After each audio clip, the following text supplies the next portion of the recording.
दोस्तों, स्वागत है आपका मेरे चैनल में। और आज मैं जो टॉपिक लाया हूँ वो है टेलिंग फैक्टर। ठीक है। और इससे पहले मैं आप लोगों से हमेशा की तरह रिक्वेस्ट करता हूँ कि अगर आपने मेरे चैनल अभी तक सब्सक्राइब नहीं किया तो प्लीज़ सब्सक्राइब करें।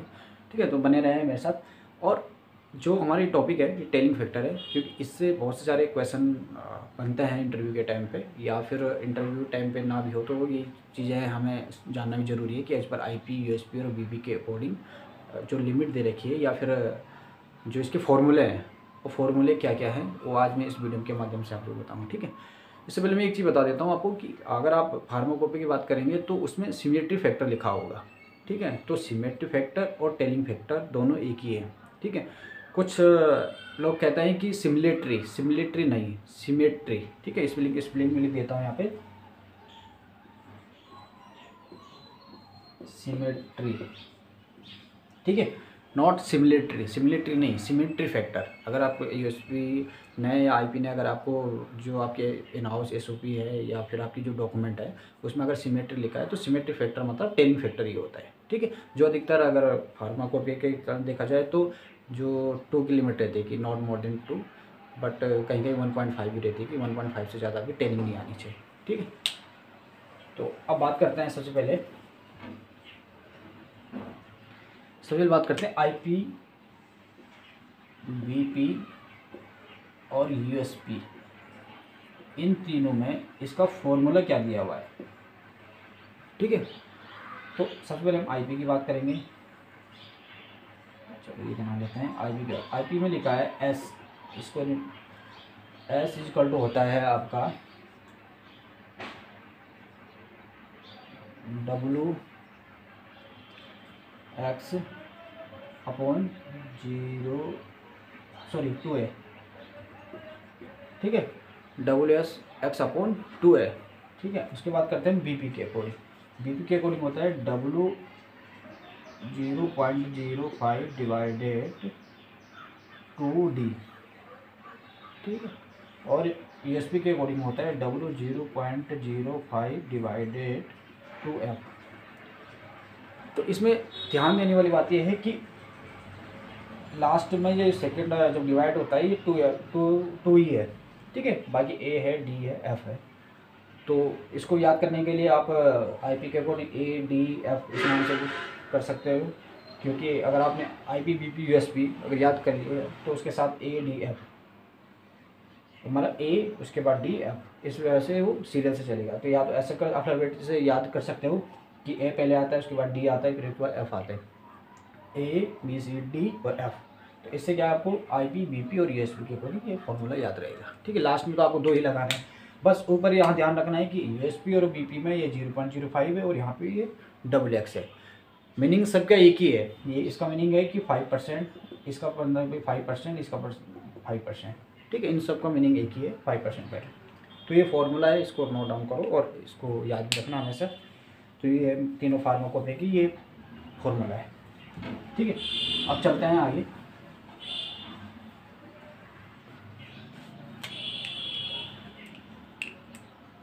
अब बात आती है सबसे पहले कि टेलिंग फैक्टर क्या होता है। अच्छा, टेलिंग फैक्टर समझाने से पहले मैं एक चीज़ बता दूँ। एक टेलिंग होता है, एक फ्रंटिंग होता है। आपने सुना होगा कि टेलिंग क्या है और फ्रंटिंग क्या है। ठीक है, जब आपकी कोई पीक है, इसके हमेशा ये बीच का सेंटर देखा जाता है। अगर इस पीक से इधर की जो विड्थ है वो ज़्यादा है, इधर की विड्थ ज़्यादा है, मतलब ये अगर ऐसा है, ऐसा, तो इसका मतलब ये विड्थ ज़्यादा हो गया ना। अगर फ्रंट से है, इसके लिए बोलते हैं फ्रंट मतलब फ्रंटिंग मतलब फ्रंट जो आपका रहेगा कि फ्रंट से जब आप पीक जाती है तो इसके लिए ये फ्रंट हो गया ना। तो ये जो फ्रंट है, अगर फ्रंट ज़्यादा है तो इसको क्या बोलते हैं, फ्रंटिंग बोलते हैं। और अगर इस साइड ज़्यादा है, इस साइड अगर विड्थ ज़्यादा है तो इसे बोलते हैं टेलिंग। ठीक है, एक तरफ फ्रंटिंग मतलब फ्रंट, जब आपकी पीक चलती है तो उसका फ्रंट कौन सा है, ये आगे है। तो जब आपको फ्रंट आगे है तो अगर पहले आती है तो उसे फ्रंटिंग बोलते हैं, और जब बाद में आती है उसे टेलिंग बोलते हैं। टेलिंग इसलिए कि मतलब ये देखो लास्ट में ये पूंछ की तरह बन जाता है, इसलिए इसे टेल बोलते हैं। टेल मतलब टेलिंग। ठीक है, तो ये छोटा सा डिफरेंट है दोनों के बीच में। टेलिंग और फ्रंटिंग किसे बोलते हैं, ये भी क्वेश्चन पूछते हैं कई बार कि टेलिंग किसे बोलते हैं, फ्रंटिंग किसे है। तो आपको समझाना है कि अगर फ्रंट में जो आपने पीक लेंथ चली है आपके सिस्टम में, अगर उसकी फ्रंटिंग पहले आ रही है, पहले फ्रंटिंग मतलब ज़्यादा पहले एरिया आ रहा है किससे, इस मेन एरिया जो ये बीच में हमने लिखा है, इसके बीच का एरिया अगर इधर का ज़्यादा आता है तो ये समझ लो क्या होता है, फ्रंटिंग ज़्यादा होता है, और इससे उधर होता है तो टेलिंग ज़्यादा होती है। ठीक है, ये तो आप समझ गए हैं। अब बात करते हैं आगे। अब एक चीज़ आपने सुना होगा अधिकतर कि ऐसे क्यों बोला जाता है कि अगर आपकी फ्रंट टेलिंग है एक है तो मतलब सही है वो, ठीक है ना।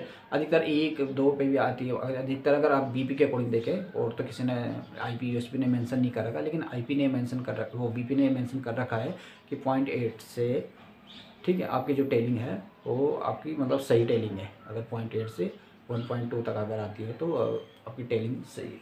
ठीक, तो होता क्यों ऐसा, अब कैसे है कि एक आता है, ठीक है। तो अगर हम फॉर्मूले के अकॉर्डिंग देखें, अगर हम फॉर्मूले के अकॉर्डिंग देखें, सबसे पहले हम एक टेलिंग पीक बना लेते हैं। अब अगर हम फॉर्मूले के हिसाब से देखें तो ये जो बीच का, ठीक है। अब इसमें फॉर्मूला में क्या लिखा है, अगर आप आईपी के अकॉर्डिंग देखो, यूएसपी के अकॉर्डिंग, बीपी, आईपी के अकॉर्डिंग वही कहता है 5%, बीपी के अकॉर्डिंग कहता है, तो ये जो टोटल हाइट होती है, ये जो टोटल हाइट होती है, इस टोटल हाइट का 5% लिया जाता है, ठीक है। जितनी वेब की हाइट है उसका कितना लिया गया, 5% लिया जाएगा। अब ये टोटल हाइट है जितनी है 100 सेंटीमीटर है सपोज, तो आपको क्या लिखना है यहाँ पे 5% लेना है। तो 5% सपोज यहाँ तक आएगी आपकी 5 सेंटीमीटर में ही गिना जाएगा। अगर आपको मैं इसको सेंटीमीटर में बोल रहा हूँ तो ये भी सेंटीमीटर में, तो 5%। अब ये देखा जाता है कि 5% पे ये जो पीक आ रही, ये जो बीच की विड्थ है, ये जो विड्थ है, ये वाली विड्थ इससे और इसके बीच में, तो ये जो विड्थ है और ये जो विड्थ है ए की, ए मतलब यहाँ पे दिया गया है कि फ्रंट से, ठीक है। तो ए से क्या दे रखा है, फ्रंट से दे रखा है। तो अब ये सपोज में पूरी की जो टोटल विड्थ आई है वो आई है, विड्थ है आपकी 2 सेंटीमीटर, ठीक है, जिसमें भी है, बट हम यहाँ पे एग्जांपल ले रहे हैं 2 सेंटीमीटर में। और 2 सेंटीमीटर टोटल हो गया अपॉन ये जो विड्थ है ए की विड्थ कितनी, अगर ये टोटल 2 है तो सीधी सीधी बात है कि ए की कितनी रहेगी आपकी, ए की जो विड्थ रहेगी वो रहेगी आपकी 1 रहेगी। अब 1 इंटू 2, 1 इंटू 2 मतलब 2 इंटू 1, जो हमारा फॉर्मूला है ही, हमारा फॉर्मूला क्या था, W0.05/2D, ठीक है। तो 2D का मतलब क्या है यहाँ पे 2। अब देखो 2 सेंटीमीटर तो 2 सेंटीमीटर लिखा जाएगा, W 2 इंटू 1 क्या आ जाएगा आपका, 2 ही आ जाएगा। तो क्या चीज़ आ जाएगा, 2 इंटू 2 कितना आ जाएगा यहाँ पे 1, क्योंकि इससे कट जाएगा तो आपका 1।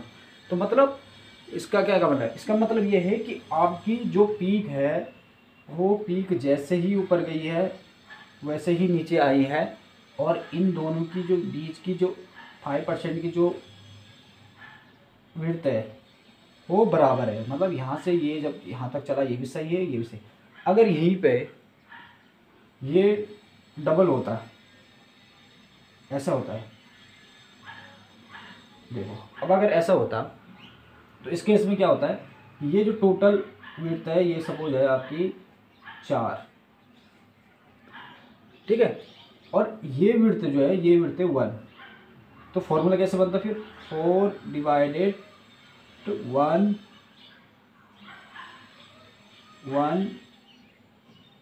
जो रहेगा उसका हमारा क्या था 2 है, x 2 है, तो कितना हो जाएगा ये 2, तो ये कितना हो जाएगा 4। तो यहाँ पे सीधा अगर हम इसको 2 दूनी 4, तो इसको कितना करोगे 2 से डिवाइड करोगे, ठीक है। तो यहाँ पे क्या टेलिंग क्या होगी इसकी 2, इसलिए अधिकतर जितना पीक शार्प नहीं आती आगे जाती जाती रहती है उस हिसाब से ये विड्थ बढ़ जाती है, ठीक है। तो ये फॉर्मूला इसको समझने का है। इसलिए हम अधिकतर देखते हैं जितने फ्रंटिंग उधर जाएगी उतनी आपकी टेलिंग क्या आएगी, बढ़ेगी, तो और इधर आपकी फ्रंटिंग बढ़ेगी, ठीक। तो ये अगर हम आईपी की बात करें, यूएसपी की करें, बीपी की बात करें, तो अगर आपका 5% लिखा है तो 5% यहाँ से है, और अगर टोटल हाइट का है तो टोटल हाइट का यहाँ से है, ठीक है। तो इसके लिए आपको क्या करना है, इन दोनों के बीच का जो विड्थ पूरे विड्थ है तो इस हिसाब से कैलकुलेशन होता है विड्थ की, ठीक है। तो इससे आप अगर आप HPLC पे काम करते हो तो HPLC पे अगर आप एनालिस सिस्टम लगाते हो तो आप HPLC के जो ग्राफ है उसमें विड्थ देखना 5% की विड्थ कितनी है आप तो आप कैलकुलेट करते हैं। देखो पॉइंटों में रहता है, डिफरेंट रहता है, क्योंकि सिस्टम की एक्यूरेसी अलग रहती है और जो हमारी मैनुअल कैलकुलेशन रहती है उसकी एक्यूरेसी अलग रहती है। तो अगर आप फिर भी ये कोशिश करेंगे कि ऐसा विड्थ निकालने की, तो कहीं ना कहीं आपको ये चीज़ें आसपास ही मिलेगा कि आपको टेलिंग। तो इसमें हमने जैसे जैसे कोई क्या चीज़ कवर कर ली कि टेलिंग होती क्या है, जो हमारी फ्रंटिंग होती है, टेलिंग होती क्या चीज़ है। टेलिंग का मतलब यहाँ पे कि आपकी जो टेल है, टेल आपके ने जो बीच में ये परपेंडिकुलर के बराबर है, बीच में हम परपेंडिकुलर कहते हैं इसे, इससे उधर कितनी आगे आपकी पीक जा रही है 5% पे, तो आपके हो गए टेलिंग हो गए। और टेलिंग तो कैसे निकलती है, जितना ये ज़्यादा होगा, अभी अगर ये मान में 6 हो जाएगा तो नीचे 2 हो जाएगी, तो और ज़्यादा बढ़ जाएगी टेलिंग, तो इसलिए टेलिंग बढ़ती जाती है। तो आप कभी देखो जितनी शार्प आपकी पीक रहेगी उतनी उसकी टेलिंग उतनी सही आ जाएगी। ठीक है दोस्तों, उम्मीद कोशिश करता हूँ कि ये वीडियो आपको पसंद आई है। उम्मीद है कि ये वीडियो आपको पसंद आई होगी और thank you watching for video, और आगे मैं ऐसी वीडियो बनाता रहूँगा। थैंक यू दोस्तों।